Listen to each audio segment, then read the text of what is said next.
Acımızı hala anlamamış.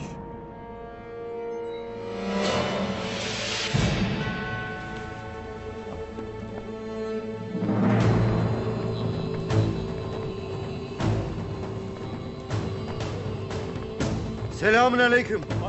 Aleykümselam. Rabbim soyunuzda hayırlı bir karara varmayı nasip eylesin. Amin. Eyvallah.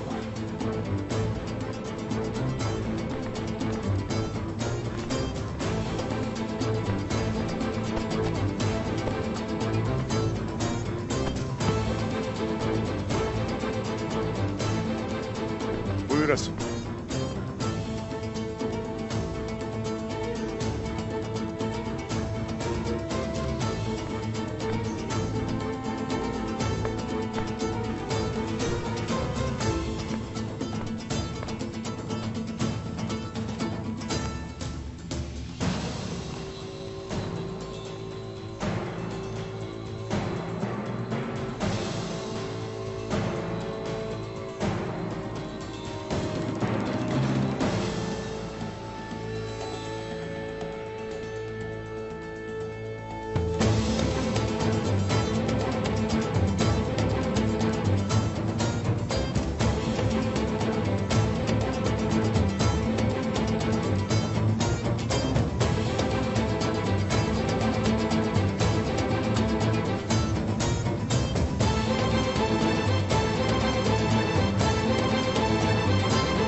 Bismillahirrahmanirrahim.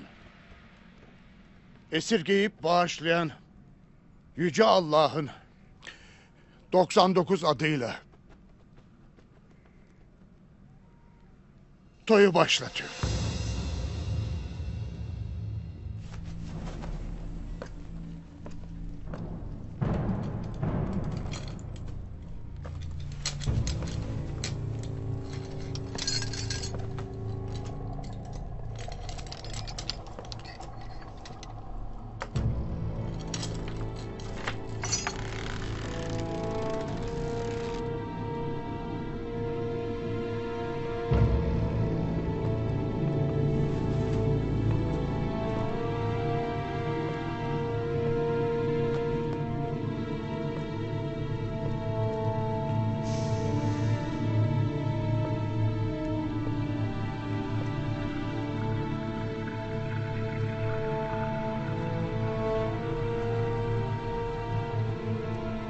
Ataşlı olan tutuşmuş yine. Yerinde duramaz olmuş. Böğründe açtığım yaralara tuz basmış.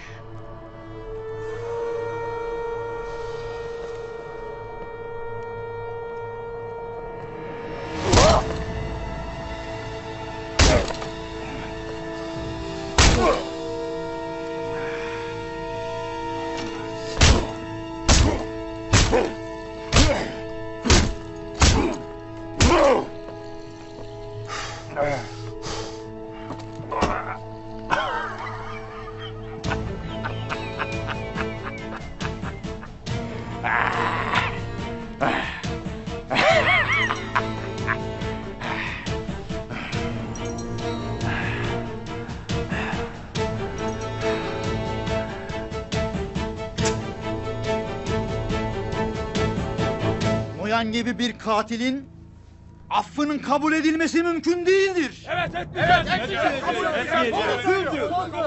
İhanettir. Şöyle de dinimize de karşı gelmektir. Doğru söylüyor. Doğru söylüyor. Böyle bir mesele için toyu toplamamız bile asla kabul edilemez. Biz sizi adaleti yerine getiresiniz diye bey seçtik. Adaleti eğip büküp canilere yol veresiniz diye değil.